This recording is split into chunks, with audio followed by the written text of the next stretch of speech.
Welcome to the show. In society today, when we think of drug addicts, we think of homeless people and people who are generally walking around and abusing drugs, but we never think of professionals or people with high paying jobs. The drug pilots take to stay awake.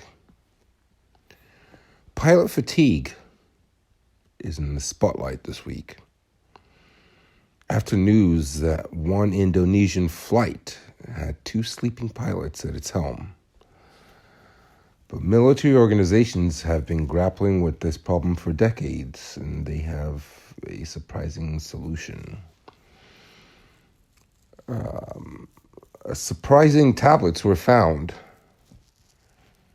in a Nazi's pocket. The pilot had been shot down over Britain in a bombing during a raid in World War II, along with the remains of his methamphetamine supply. At the time, this was the favorite pick-me-up for fatigue airmen, known as pilot salt, for its liberal application.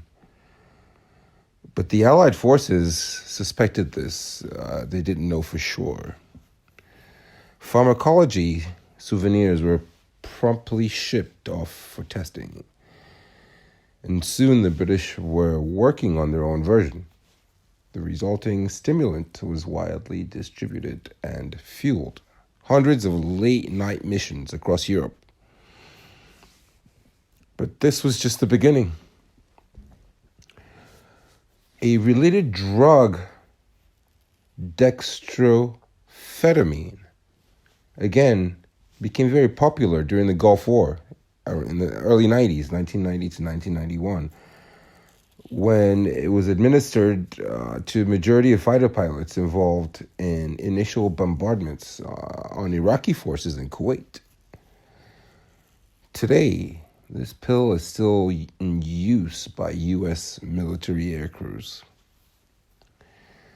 They use it in various ways to solve the same problem, pilot fatigue. As you can imagine, pilots have to be up for hours to command these aircrafts, which can creep up on various aviators during long missions and compromise their safety. Here's the catch. Amphetamines can be highly addictive. On the street, you'd be called a drug addict or a crackhead or a meth head. In the 1940s, they were widely abused. In recent years, military organizations have been on the hunt for another option. Enter modafinil, a stimulant originally developed for the treatment of narcolepsy, those who can't sleep, and excessive daytime drowsiness in the 1970s. It didn't take long for people to discover that while the drug can help to prevent people from falling asleep, it can also have powerful effects. The medication has been shown to improve spatial planning, pattern recognition, and working memory, as well as boosting several overall cognitive performance, alertness, and vigilance in situations of extreme fatigue. Sounds like a perfect drug for pilots, doesn't it? Modafinil has its own flaws, right? It has some side effects like every drug has. It can include sweating, pounding headaches, and even hallucinations. Very scary for somebody who's flying a plane. Despite these risks, in certain circumstances, it can be a formidable aid for those who need to stay awake. Again, in the world of fighter pilots, there are two kinds of drugs. There are go pills and no-go pills. The former are stimulants and increase the activity of the central nervous system. One reason amphetamines are sometimes known by the street name speed. The latter are depressants, which slow down the transmissions of messages between the brain and the body. So in situations where the timing of alertness and sleep is critical, air forces sometimes use these medications to command the body into cooperation. Think without doing. if you may say. So along with the arsenal of sleep aids, this is where modafinil comes in. Modafinil is already widely available.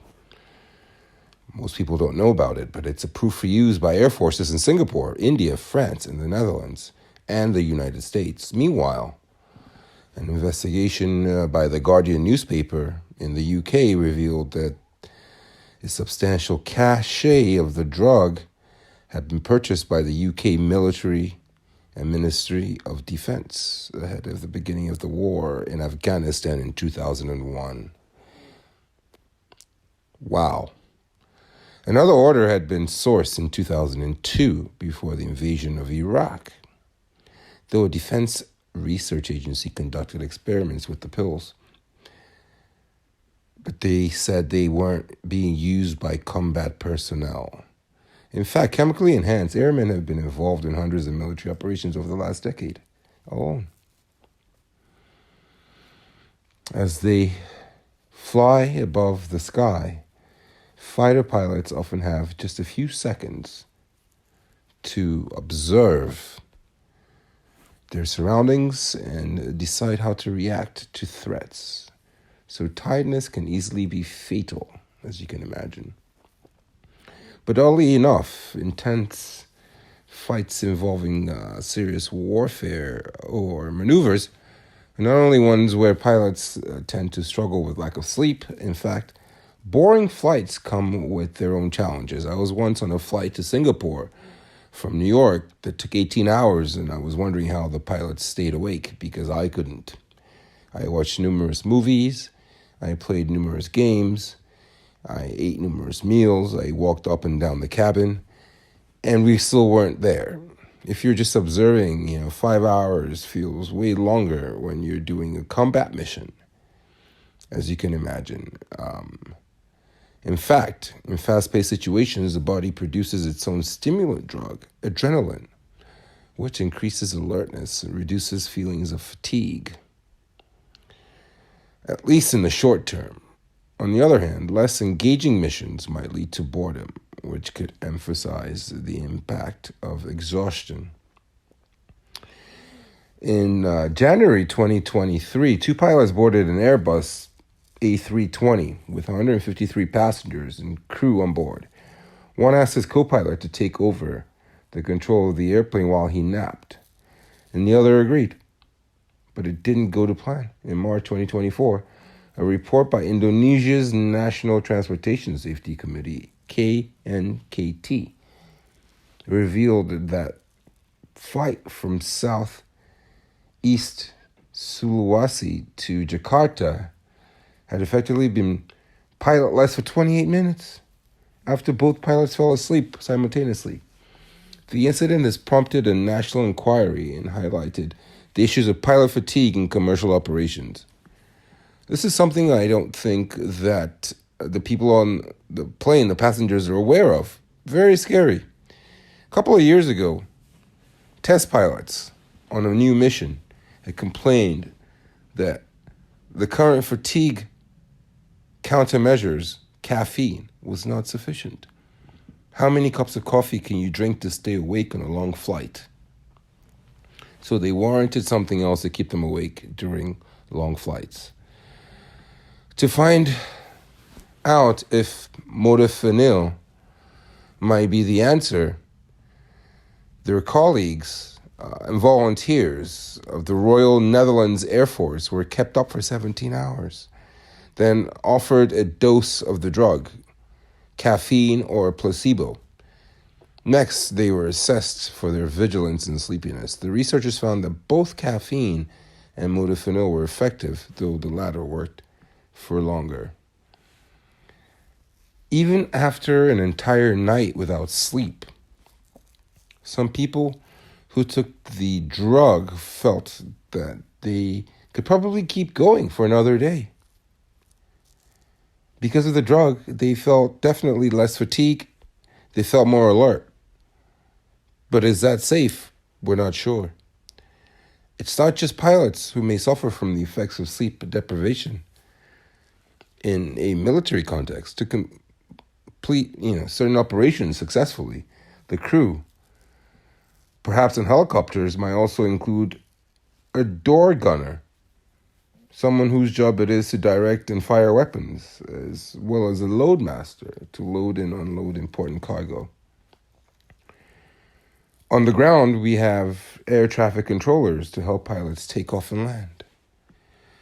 So here's a dilemma. Of course, there are serious ethical and legal implications involved with offering stimulants to military personnel. But what would happen if somebody refuses to take the drug necessary for success on a mission? One study on the challenges of allowing stimulants in the Canadian Armed Forces highlights a contradiction. While it's not legal to force somebody to take a medication, it's a legal requirement for military personnel to perform any function that they can, and I quote, may be required to perform any time, day or night. If it was deemed a necessary application for somebody to take modafinil for operational reason, they could refuse, but they don't have the right to fail as a result. And the stakes may be high. Falling asleep on an aircraft could lead to widespread casualties, including civilians, in addition to the loss of planes costing tens of millions and the failure of an important mission. For the Air Force, it's very important, right? They don't want to take it. It's a countermeasure against fatigue, but it does not take away fatigue itself. It's masquerading it. So in order to combat fatigue, you still have to emphasize on rostering, scheduling, and resting. It's important to question whether each night at a time the flight is truly necessary, though occasionally they can't be avoided. The battle plan is important to assess. It's not a perfect drug. Like all medications, it comes with side effects. These can be mental as well as physical. Several studies have found. Becoming overconfident in their judgments, something that could be fatal when flying at speeds that can easily reach 1,190 miles per hour. The Nazis had similar problems when medicating their Air Force during World War II. In all, they distributed about 35 million methamphetamine pills to military personnel in the spring and summer of 1940 alone. However, it soon transpired that these drug-addled pilots had poor judgment, often believing that their performance was good, even when it was in fact terrible. Eventually, the authorities became concerned that these drugs, which were sold under the brand name Pervitin, might actually cause accidents. And like amphetamines, modafinil can be addictive, though much less potent. It is also susceptible to abuse. We're turning pilots into drug addicts for flying planes on missions. The medication became a popular smart drug in the 2000s, used by students hoping to stay up all night to study, or time-strapped workers hoping to get ahead. We see the issue there. So there's a different proposition. What does this all mean for commercial pilots? After all, the lengths of their shifts are heavily regulated. They might spend 1,000 hours each day among the clouds, striving against the fog of jet lag and extreme fatigue. In 2023 alone, almost 7,000 pilots working in Europe found that 80% felt they did not have sufficient rest to recover between shifts. Imagine that. You're flying hundreds and thousands of people to their loved ones, suffering from jet lag and fatigue, while 3/4 had experienced a microsleep on duty in the last month. This is from the BBC. So the benefits of the drug While it applies to commercial aviation, arguably they shouldn't be using it. Pilots are very skeptical. Do we really need our commercial pilots to fly through the night? Do we really need our pilots to fly through the night to get us to our city trip? Or do we need to accept that even humans have their limits and respect for need of sleep? We need value for these professions, whether it's an emergency care or people in the line of fire. One study found that doctors who had been up all night performed better on a range of tasks that might be relevant to their duties when they had taken modafinil. They were more efficient at solving problems involving planning and working memory, and less impulsive decision makers. However, here is a PR lesson. As with military pilots, there are ethical snags, particularly the concern that medical professionals might be pressured into using them. Let me know what you think. Please like and subscribe, and thanks for stopping by.